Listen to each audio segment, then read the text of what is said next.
ہمارے چینل پر آپ سب کو خوش آمدید۔ اگر آپ نے ابھی تک ہمارے چینل کو سبسکرائب نہیں کیا تو جلدی سے کر لیجئے اور بیل آئیکن بٹن کو بھی پریس کر دیجئے تاکہ ہماری تمام نئی آنے والی ویڈیوز کو آپ ٹائملی دیکھ لیں۔ میں فرش پر بیٹھی اپنی مالکن کے پیروں کا مساج کر رہی تھی جب اس کا عربی شوہر گھر آیا اور مالکن کے ساتھ معنی خیز لہجے میں بات کرنے لگا۔ وہ مالکن سے کہہ رہا تھا، میں بیل لے آیا ہوں، جانتی ہوں نا کہ تم نے کیا کرنا ہے۔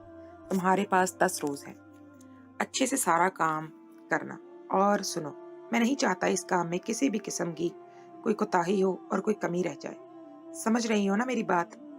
چاہے کچھ بھی ہو جائے اس کام میں غفلت نہ ہو پائے، اور تم چاہو تو اپنے سارے شوق پورے کر سکتی ہو، مجھے کوئی اعتراض نہیں ہوگا۔ تمہارے پاس 10 روز ہیں۔ اور اپنے شوہر کی بات سن کر مالکن کی آنکھیں چمک اٹھی تھی۔ اس نے فوراً سے اپنے شوہر کی بات پر اس بات میں سر ہلایا تھا اور بولی، فکر نہ کریں، ہر کام بہت اچھے سے ہوگا، آپ کا دل خوش ہو جائے گا۔ مجھے زیادہ عربی تو نہیں آتی تھی، مگر ٹوٹی پھوٹی عربی میں ہی صحیح ان کی بات کو میں سمجھ گئی تھی کہ وہ بیل کی بات کر رہے تھے اور بیل کی دیکھ بھال کرنے کا بول رہے تھے، اور ان کی باتوں کا جو مفہوم مجھے سمجھ میں آیا تھا اس سے میرا منہ اتر گیا تھا۔ مجھے ڈر تھا کہ اب بیل کی دیکھ بھال کے لیے بھی مالکن مجھے ہی بولے گی، کیونکہ اس گھر میں ایک میں ہی ملازمہ تھی اور مالکن سارے کام مجھ سے کروایا کرتی تھی۔ پھر مالکن اٹھی اور باہر چلی گئی۔ وہ بیل کو دیکھنے جا رہی تھی۔ مالکن کو جاتا دیکھ کر میں بھی بیل کے پیچھے چل پڑی، اور جب بیل کو دیکھا تو میری روح فنا ہو گئی تھی۔ اتنا بڑا بیل دیکھ کر تو میری سانس خشک ہونے لگی تھی، اور اگر مالکن مجھے اس کی دیکھ بھال کا بول دیتی تو میرا کیا بنتا۔ مجھے جانوروں سے ہمیشہ خوف آتا تھا۔ میں نے کبھی بھی جانوروں کے کوئی کام نہیں کیے تھے، اور اسے دیکھ کر تو میرا مزید خوف بڑھ گیا تھا۔ اتنا اونچا اور طاقتور بیل میں نے پہلی بار دیکھا تھا۔ یوں لگ رہا تھا کہ اس بیل کو ہاتھیوں کی خوراک کھلائی گئی ہو، کیونکہ وہ بیل کم اور ہاتھی زیادہ لگ رہا تھا۔ میں دل ہی دل میں ڈرنے لگی اور اس وقت کو کوسنے لگی تھی جب میں نے یہاں رکنے کا ارادہ کیا تھا۔ میں ویسے تو مالکن کے گھر میں نہیں رہتی تھی، بلکہ سارا دن ان کے گھر کے کام کرتی تھی اور رات ہوتے ہی اپنے کرائے کے فلیٹ پر رہنے کے لیے چلی جاتی تھی۔ مگر پھر ایک مجبوری آن پڑی اور اس کی وجہ سے مجھے مالکن کے گھر میں رہنا پڑا۔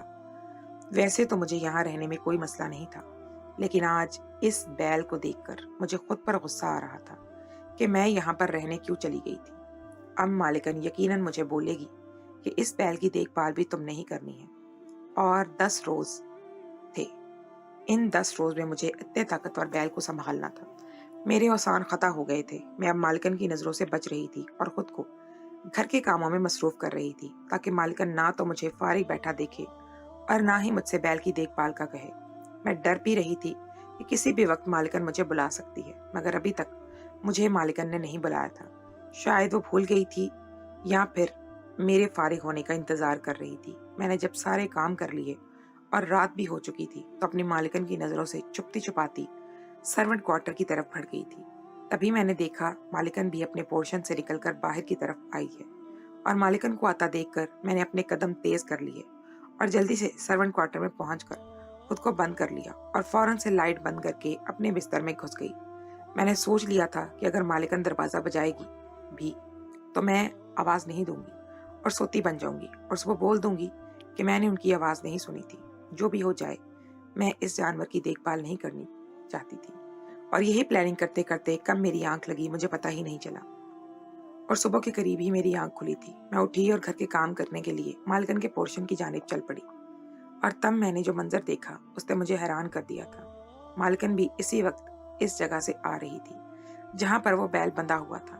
وہ اتنی صبح اپنے بیل کو دیکھنے کی خاطر اٹھ گئی تھی۔ حالانکہ وہ بہت دیر سے سونے والی عورت تھی۔ ہمیشہ میں ہی ناشتہ بنا کر ٹیبل پر لگاتی اور پھر مالکن کو جگانے جاتی تھی، مگر آج وہ سب سے پہلے جاگ رہی تھی۔ میں نے مالکن کی نظروں سے بچنے کی کوشش کی، مگر اس نے مجھے دیکھ لیا تھا۔ تبھی مجبوراً میں ہاتھ باندھے مالکن کے پاس گئی، اس کو سلام کیا اور بولی کہ آپ کے لیے ناشتہ بنا لوں کیا؟ تو مالکن بولی، نہیں، ابھی ناشتہ نہیں کروں گی، میں سونا چاہتی ہوں، میں بہت زیادہ تھک گئی ہوں، میں ساری رات کی جاگی ہوئی ہوں، اور تم مجھے جگانے مت آنا۔ جب میری نیند پوری ہوگی میں خود ہی اٹھ جاؤں گی، پھر مجھے ناشتہ بنا دینا۔ اور مالکن کی بات سن کر میں نے چونک کر مالکن کو دیکھا۔ ڈھال سی لگ رہی تھی، یوں جیسے ساری رات بہت محنت مشقت کرتی رہی ہوں، اور اسی بات نے مجھے شدید حیران کیا تھا۔ مالکن تو ہل کے پانی کا گلاس بھی نہیں پیتی تھی، تو پھر آخر وہ کیوں جاگتی رہی تھی और ऐसा कौन सा काम किया था जिसकी वजह से इतनी थकावट का शिकार हो रही थी। मगर मैंने मालकिन से कोई सवाल नहीं किया और चुपचाप घर के बाकी काम निपटाने लगी। फिलहाल मेरे लिए इतना काफी था कि अभी तक मुझे मालकिन ने बैल की रखवाली का नहीं बोला था। मैं दिल दिल में खुश हो रही थी और दुआएं कर रही थी कि आइंदा भी मालकिन मुझे इस काम का ना बोले। फिर तकरीबन 12 बजे मालकिन की आंख खुली। उसकी नींद तो पूरी हो चुकी थी, मगर थकावट उसके चेहरे और हुलिये से साफ जाहिर हो रही थी। उसने मुझे बुलाया और कहा कि पहले मेरे जिस्म का मसाज कर दो और फिर मेरे लिए नाश्ता बनाना। मालकिन की बात पर मैंने उसके जिस्म का बहुत अच्छे से मसाज किया तो मालकिन तशक्कुर भरी नजरों से मुझे देखते हुए बोली, मजा आ गया, तुमने तो मेरे जिस्म की सारी थकावट दूर कर दी है, वरना तो मेरा पूरा जिस्म टूट रहा था। अब मेरे लिए अच्छा सा नाश्ता तैयार करो, मैं नहा कर आती हूँ। मालकिन की हिदायत पर मैं सर हिलाती किचन की तरफ बढ़ गई, मगर दिल ही दिल में शदीद हैरान हो रही थी कि आखिर वो औरत ऐसी कौन सी मुशक्कत करती रही थी जिससे उसे इतना थका दिया था। मेरा सारा दिन इसी सोच में गुजर गया और जब रात को फारिग होकर मैं अपने सर्वेंट क्वार्टर की तरफ जाने लगी तो मैंने देखा मालकिन भी अपने पोर्शन से निकलकर बैल वाली जगह पर जा रही है। मुझे शदीद हैरानी हुई थी। दिल में एक अजीब सा ख्याल जागा था, पता नहीं क्यों, मगर मुझे ऐसा लग रहा था जैसे मालकिन किसी खास मकसद के तहत रोज बैल के पास जाती है। मगर फिर अपने ख्याल पर मैंने खुद ही सर झटक दिया और सोचा कि वो बस सोने से पहले बैल को देखने जाती होगी और दिन में भी यही करना चाहती होगी, और शायद उसने बैल की रखवाली के लिए कोई और मुलाजिम रख लिया होगा तो उस पर भी नजर रखती होगी, क्योंकि मेरे काम के दौरान भी मालकिन मुझ पर नजर रखती थी, आया मैं काम सही करती हूँ या नहीं। अगले रोज फिर वही काम हुआ था। जब मैं रोजमर्रा के काम के लिए सर्वेंट क्वार्टर से निकलकर जा रही थी तो मालकिन भी बैल वाली जगह से आ रही थी और कल की तरह आज भी उनके चेहरे की थकन साफ जाहिर हो रही थी और वो कल से भी ज्यादा निढाल दिखाई दे रही थी। फिर वो फौरन अपने कमरे में सोने के लिए चली गई और 12 बजे के करीब उठी। मुझे मसाज करने को कहा और उसके बाद मुझसे नाश्ता बनवाया। इस बात ने मुझे अच्छा खासा चौंका दिया था। मेरी छठी हिस्स मुझे इशारा दे रही थी कि कुछ ना कुछ तो गड़बड़ जरूर है। मालिकन जरूर कुछ ऐसा करती थी जो उसे इतना ज्यादा थका देता था। तब न चाहते हुए भी तजस्सुस के हाथों मजबूर होकर मैंने मालिकन की हरकत सकनात पर नजर रखनी शुरू की तो कुछ दिन बाद मुझ पर इस बात का इंकशाफ हुआ कि मालिकन सारी रात बैल के साथ रहती थी और सुबह के वक्त वापस आती थी, और उसने बैल के लिए कोई मुलाजिम घर पर नहीं रखा था, ना ही मुझे बैल की रखवाली करने को कहा था। मुझे मालिकन की यह हरकत बहुत अजीब लगी थी। फिर अगले दिन एक और बात हुई जिसने मुझे बुरी तरह चौंका कर रख दिया और मुझे पक्का यकीन हो गया कि दाल में कुछ काला है। मालिकन ने अगले रोज शाम की चाय पर मोहल्ले की औरतों को बुलाया हुआ था। वो सभी मालिकन के साथ खुशगपियों में मसरूफ थी और जब मैं चाय लेकर उनके पास गई तो उस वक्त कुर्बानी के जानवरों की बात हो रही थी और इस वक्त पे मेरी जान ये देखकर हैरत की इंतहा न रही थी कि इन सब औरतों के घर भी कुर्बानी के लिए बैल आए हुए थे और मालकिन की तरह वो सब औरतें भी सारी रात इस जानवर के साथ गुजारती थी और फिर सुबह के बाद ही अपनी नींद पूरी करती और आराम करती थी। मुझे इन अरबी औरतों पर शक सा हुआ। वो सभी अपने जानवरों के साथ पूरी रात गुजारती हैं और फिर शदीद थकावट का शिकार होती हैं, निढाल भी बहुत हो जाती हैं। मेरा तजस्सुस बढ़ता जा रहा था और मैंने सोच लिया कि अब मुझे इस राज तक पहुंचना ही होगा। मैंने सोच लिया था कि मैं एक रात जाग कर अपनी मालिकन का पीछा करूंगी और देखूंगी कि आखिर सारी रात वो वहां पर क्या करती है, और यकीनन जो कुछ वो कर रही थी बाकी अरबी औरतें भी वही करती होंगी। मैंने दिल ही दिल में आज रात का प्लान बनाया और वक्त पर अपने सारे काम निपटाकर सोने का बहाना करके क्वार्टर में चली गई थी। मैं चाहती थी कि मालिकन को मुझ पर शक ना हो और इसके इल्म में लाए बगैर मैं इसका राज जान लूं। फिर अपने सर्वेंट क्वार्टर में 1.5 घंटा गुजारने के बाद जब मुझे यकीन हो गया कि अब तक मालिकन बैल के पास जा चुकी होगी तो मैं भी सर्वेंट क्वार्टर से निकली और दबे पांव इस जगह पर गई जहां पर बैल बंधा था। मैं बहुत मोहतात अंदाज में चल रही थी। मैं चाहती थी कि कोई आहट पैदा ना हो जिससे मालिकन चौकन्ना हो जाए। ये तो शुक्र था कि इस घर में इस वक्त मेरे और मालिकन के अलावा कोई नहीं था। घर में मुलाजमा सिर्फ मैं ही थी और मालिकन का शौहर अक्सर अपने कारोबार के सिलसिले में घर से बाहर ही होता था और बहुत कम घर आता था। लिहाजा मुझे ज्यादा मसला नहीं हुआ था और मैं बासानी इस जगह पर पहुंच गई। और जब मैंने छुप कर देखा तो सामने के मंजर ने मेरे होश उड़ा दिए थे। मेरे पैरों तले से जमीन निकल गई थी। मैं फटी फटी आंखों से वो सब देख रही थी। मुझे बिल्कुल भी यकीन नहीं आ रहा था कि मैं अपनी मालिकन को ऐसा कुछ भी करता हुआ देखूंगी। मैं उसे जैसा समझती थी हकीकत उसके बिल्कुल बरक्स थी। मालिकन जैसी दिखती थी वैसी थी ही नहीं, और उसकी असलियत जानकर मुझे कितनी देर अपनी आंखों पर यकीन नहीं आया था। मैं सख्ता ज़दा सी मालिकन को वो सब करता हुआ देख रही थी। شدید حیرت کے ساتھ ساتھ مجھے مالکن سے کراہیت بھی محسوس ہو رہی تھی اور میرا جی مت لانے لگا تھا۔ میں لیکن جان گئی تھی کہ وہ عربی عورتیں جانوروں کے ساتھ کیا کرتی ہیں۔ وہ ایسا سچ تھا جس نے میرے ہوش اڑا دیے تھے اور میں بھی یقینی کی کیفیت میں مبتلا تھی، کیونکہ مالکن اپنے بیل کے ساتھ۔ میں نے انتہائی غربت اور افلاس میں آنکھ کھولی تھی اور ایسے وقت میں پیدا ہوئی تھی جب کسی کو میری ضرورت نہیں تھی، کیونکہ مجھ سے بڑی 6 بہنیں پہلے ہی گھر میں موجود تھیں۔ بیٹے کی چاہت نے میرے ماں باپ کے گھر میں بیٹیوں کی لائن لگا دی تھی اور اس بات نے میرے ماں باپ کو اچھا خاصا بوکھلا کر رکھ دیا تھا۔ میرا باپ مزدور پیشہ انسان تھا اور ڈھیروں بیٹیوں کی پیدائش پر تو اس کی کمر بالکل ٹوٹ کر رہ گئی تھی اور غربت میں بھی مزید اضافہ ہوا تھا۔ یہی وجہ تھی کہ میرے والدین میری پیدائش کے وقت ہی مجھ سے بیزار ہو گئے تھے۔ ان کو کوئی فرق نہیں پڑتا تھا کہ میں کس حال میں ہوں۔ مجھے میری بہنوں نے پالا تھا۔ میری پیدائش کے بعد بھی مزید 2 بہنیں اور پیدا ہوئی تھیں۔ ان بہنوں کی پیدائش کے بعد میرے ماں باپ کی جیسے کمر ٹوٹ گئی تھی اور بیٹے کی خواہش بھی دم توڑ گئی تھی۔ انہوں نے جان لیا تھا کہ ان کے نصیب میں کوئی بیٹا نہیں ہے اور اولاد کے نام پر بس بیٹیوں کا بوجھ ہی تھا۔ لوگوں کے گھر میں بیٹیاں رحمت ہوتی ہیں، مگر میرے والدین کے گھر میں تو ہم صرف بوجھ کی طرح ہی رہ رہی تھی۔ دیکھا جائے تو میرے ماں باپ کا بھی قصور نہیں تھا۔ ہمارے گھر میں اتنی غربت تھی کہ ایک دوسرے کے وقت کے کھانے کے بھی پیسے نہیں ہوتے تھے۔ ایسے میں بیٹیاں پالنا بہت بڑی آزمائش تھی۔ اگر بیٹے ہوتے تو وہ وقت سے پہلے جوان ہو جاتے اور اپنے باپ کا بازو بن جاتے، اور ہم بیٹیاں تھیں، جتنی بھی کوشش کرتی اپنے ماں باپ کا بازو بھی نہیں بن سکتی تھی۔ اور پھر بیٹیوں کے جوان ہونے پر ان کی شادیوں کی جس فکر میں لاحق ہو جاتے ہیں وہ الگ پریشانی تھی۔ یہی وجہ تھی کہ میرے ماں باپ وقت سے پہلے بوڑھے ہو گئے تھے۔ فکر اور پریشانیوں نے میری ماں کو بیمار کر دیا تھا۔ وہ ہر وقت روتی رہتی اور ناشکری کرتی تھی۔ یہی حال ہم بیٹیوں کا بھی تھا اور ہم بھول گئے تھے کہ ہر حال میں اللہ کا شکر ادا کرتے رہنا چاہیے، ورنہ وہ ذات پاک ناراض ہو جاتی ہے اور بعض دفعہ اس کی ذات کی ناراضگی ہمیں بہت بڑی آزمائش میں ڈال دیتی ہے۔ ہماری تکلیفوں میں مزید اضافہ ہوتا ہے کیونکہ ہم اپنے رب کو ناراض کر دیتے ہیں۔ ایسا ہی کچھ ہمارے ساتھ بھی ہوا تھا۔ میرے ماں باپ کو گلہ تھا کہ اللہ نے اپنے حصے کی کوئی بھی خوشی ان کی جھولی میں نہیں رکھی، بس بیٹیاں ہی بیٹیاں تھیں اور انتہائی غربت۔ ایسے گلے شکوے ہم بہنوں کو بھی تھے اور ہم نے ایسے غریب گھرانے میں آنکھ کھولی تھی جہاں ہماری کوئی بھی خواہش پوری نہیں ہو سکتی تھی۔ ہمیں ہمیشہ اترن پہننے کو ملتی اور باسی کھانا کھانے پڑتے تھے۔ ہماری انہی ناشکری کی بدولت اللہ ہم سے ناراض ہو گیا اور ہمیں بہت بڑی آزمائش میں ڈال دیا۔ ہماری 8ویں بہن جب 6 سال کی تھی تب میری ماں دوبارہ امید سے ہوئی اور اس بار اسے دائی نے خوشخبری سنائی تھی کہ جو اس کی حالت ہے اس کو بیٹا ہوگا۔ میری ماں یہ سن کر بہت خوش ہو گئی تھی اور دن گن گن کر گزارنے لگی کہ کب اس کی گود میں بیٹا آئے گا۔ میرے ماں باپ نے اپنے بیٹے کے حوالے سے بہت سے خواب پال کیے تھے۔ ہم بھی بہت خوش تھیں، اگرچہ ہمیں اپنی ناقدری پر دکھ بھی ہوا تھا، مگر دوسری جانب بھائی کی پیدائش کی خوشی بھی ہوئی تھی۔ اللہ اللہ کر کے وقت گزر گیا اور ہمارا بھائی پیدا ہو گیا، مگر ہماری یہ خوشی چند روزہ ثابت ہوئی تھی۔ پیدائش کے کچھ ہی دنوں بعد میرا بھائی بیمار ہوا اور جب اس کو اسپتال لے جایا گیا تو ہمیں تکلیف دہ سچائی پتہ چلی تھی کہ ہمارا بھائی ذہنی طور پر معذور تھا اور اس کی ٹانگیں بھی ناکارہ تھیں۔ ڈاکٹر کے اس انکشاف نے ہم پر بجلی گرائی تھی۔ اتنے لمبے انتظار کے بعد گھر میں بیٹا آیا تھا، وہ بھی معذور۔ اب گھر کی دیکھ بھال، کھانے پینے کی پریشانی کے ساتھ ساتھ بیمار معذور بھائی کا علاج بھی ہمارے سر پر آن پڑا تھا، اور یہ سب ہماری ناشکری کی وجہ سے ہی ہوا تھا۔ تب میرے ماں باپ کو احساس ہوا تھا کہ انہوں نے ہمیشہ اپنے رب سے شکوہ کیا تھا اور کبھی شکر ادا نہیں کیا تھا، اس وجہ سے انہیں یہ دن دیکھنا پڑا تھا۔ تو میرے ماں باپ نے اللہ سے رو رو کر معافی مانگی تھی اور اپنے بیٹے کی صحت یابی کی بھی، مگر شاید ہمارے نصیب میں یہ آزمائش لکھ دی گئی تھی۔ ہمارے اس بھائی نے ہمیشہ دماغ اور ٹانگوں سے معذور رہنا تھا۔ میری بہنوں نے بس 8ویں تک تعلیم حاصل کی تھی اور اس کے بعد کوئی نہ کوئی ہنر سیکھ لیا اور روزگار کمانے لگی تھی۔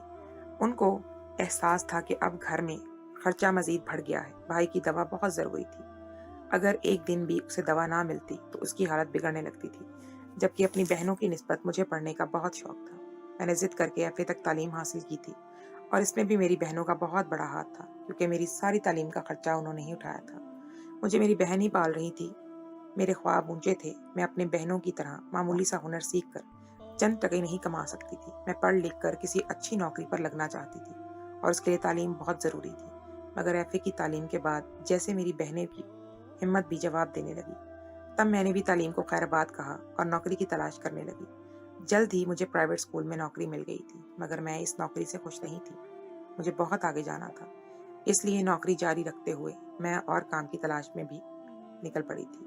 फिर जल्द ही मुझे एक जानने वाली ने बताया कि सऊदीया में घरेलू मुलाजमीन की अशद ज़रूरत है। अगर तुम टूटी-फूटी अरबी सीख लो, तुम्हारा बाहर जाने का चांस बन सकता है। वो मेरे इरादों से वाकिफ़ थी, इसलिए जैसे उसे इस नौकरी का पता चला, उसने फ़ौरन मुझे बताया था। इस नौकरी का सुन के मैं बहुत खुश हुई थी। मुझे मालूम था सऊदीया जाकर नौकरी करने का मतलब लाखों पैसे कमाने थे। मेरा घर तो दिनों में संभल जाएगा और मेरी बहनें जो अब शादी की उम्रों को पहुंच चुकी थी, मगर गुर्बत की वजह से कोई हमारे घर रिश्ता लाने को तैयार नहीं था। ये मसला भी हल हो जाता और मेरे भाई से इलाज में कोई कमी ना रहती। मैंने पहली ही फुर्सत में उसको इस नौकरी के बारे में मजीद मालूमात हासिल करने को कहा और खुद पैसे जोड़ने लगी। अपनी बहनों को भी मैंने इस बारे में बता दिया था। वो भी बहुत खुश हो गई थी। सबको ये उम्मीद लग गई कि अब हमारे दिन जल्दी से फिरने वाले हैं और मुझे बाहर भेजने में मेरी बहनों ने भरपूर मदद की थी और इस तरह मैं सऊदीया में मुलाजमत करने पहुंच गई। यहाँ आकर मुझे ज़्यादा इंतज़ार नहीं करना पड़ा था और जल्द ही एक घर में मुलाजमत मिल गई। मैं यहाँ वहाँ जाती, सारे घर के काम करती और रात के लिए मैंने कुछ लड़कियों के साथ मिलकर एक फ्लैट किराए पर ले लिया था और रात इस फ्लैट पर गुजारती थी। मेरी मालकिन बहुत अच्छी थी और सबसे अच्छी बात ये थी कि इस घर में मैं इकलौती मुलाजमा थी। बेशक सारे घर का काम मुझे करना पड़ता था, मगर इसके बदले मुझे बहुत अच्छी तनख्वाह मिल रही थी और इस तनख्वाह से देखते ही देखते हमारे दिन फिर गए थे। मेरे माँ बाप ने घर की मरम्मत करवा ली और घर का सारा ज़रूरी सामान भी खरीदना शुरू कर दिया था। मैं जब भी इन्हें पैसे भेजती थी, वो कुछ ना कुछ बड़ा करते थे। मैंने ये सुनकर बहुत खुश महसूस करती थी। यही तो मेरी ख्वाहिश थी। मैं अपने घर को संभालना चाहती थी। मैं चाहती थी कि हमारे घर में भी खुशहाली और आसूदगी आ जाए और मेरे माँ बाप की सारी परेशानियां ख़त्म हो जाएं। मैं अपने माँ बाप का बेटा बन गई थी और उनके वो सारे शौक पूरे कर रही थी जो उन्होंने दिल के किसी कोने में पाल रखे थे। 6 माह बाद हमारे घर का शुमार भी मुतवसत घरानों में होने लगा और घर की हालत बेहतर हुई, तो बहनों के रिश्ते भी आने लग गए थे। इस बात पर मेरे माँ बाप बहुत खुश थे और अब उन्होंने पाई पाई जोड़कर मेरी बहनों के जहेज बनाने शुरू कर दिए थे। मेरी बड़ी दोनों बहनों के रिश्ते हो गए थे। उसके ससुरालियों ने 1 साल बाद शादी करने का कहा था और 1 साल में इनका जहेज आराम से बन जाना था। मेरी बहनें अब भी कमा रही थी। वो अपनी कमाई घर के ज़रूरी अखराजात पर लगाती थी और मेरे भेजे गए पैसों से उनका जहेज बनता था और घर की बड़ी-बड़ी चीज़ें खरीदी जाती और भाई का इलाज वगैरह होता। घर में आसूदगी और खुशहाली देखकर मैं पहले से भी ज़्यादा खुश के साथ-साथ अपना काम करती थी। मैं अपनी मालिकन का हर काम पूरी ईमानदारी से कर रही थी और हर चीज़ वक़्त पर तैयार रखती थी। मैं नहीं चाहती थी कि मुझसे कोई भी मसला या खराबी हो और मेरी मालिकन मुझसे नाराज़ होकर मुझे काम से निकाल दे। मैं इस नौकरी से बहुत खुश थी कि यहाँ से मुझे बहुत खतीर रकम मिलती थी और बहुत अच्छा गुजारा हो रहा था। मगर अचानक ही हम पर एक मुसीबत आन पड़ी। मेरे भाई का दिमागी मर्ज बहुत शदीद बढ़ गया था और डॉक्टरों ने उसके ऑपरेशन का कहा था। अगर बर वक्त ऑपरेशन ना करवाया जाता तो वो कोमा में जा सकता था। इस परेशानी ने मेरे माँ बाप की रातों की नींदें उड़ा दी थी और तब मेरी माँ ने मुझे फोन करके कहा कि इन्हें मजीद पैसे चाहिए। मालिकन से बात करके पैसे बढ़ाने की कोशिश करो। और ये ऐसी फरमाइश थी जो मैं किसी सूरत पूरी नहीं कर सकती थी। मैं जानती थी मेरी मालिकन पहले मेरी बिसात से बढ़कर दे रही थी। अब मैं ऐसे में मजीद रकम का मुतालबा मेरी मालकिन की नज़र में मुझे मशकूक बना सकता था। मैं बहुत ज़्यादा सोच विचार के बाद फैसला कर चुकी थी और अपनी मालकिन से बात की कि मैं इनके घर की सर्वेंट क्वार्टर में रहना चाहती हूँ ताकि 4 पैसे मजीद बन जाएं। मेरी मालकिन को कोई एतराज़ नहीं था, बल्कि वो तो खुश हो गई थी कि मैं रात में भी इनके पास अब रहने वाली थी। अगर उसे कोई काम पड़ता तो वो मुझे बुला सकती थी। इस तरह मैं मालकिन के घर आ गई थी और रिहाइश वाले खर्चे के साथ साथ मेरे खाने पीने वाला खर्चा भी बच गया था। लिहाजा इस बार मैंने ज़्यादा पैसे घर भेज दिए। वो रकम इतनी थी कि मेरे भाई का ऑपरेशन बआसानी हो जाता और इस तरह अपने भाई की खातिर मैं यहाँ रहने लगी और तभी मुझ पर हैरान कुन इंकशाफ हुआ था। इन अरबी लोगों के घर में कुर्बानी से 10 रोज पहले कुर्बानी के जानवर आ जाते थे, जो ज्यादातर बैल होते थे, और ये अरबी औरतें 10 रातें इन जानवरों के साथ गुजारती थी।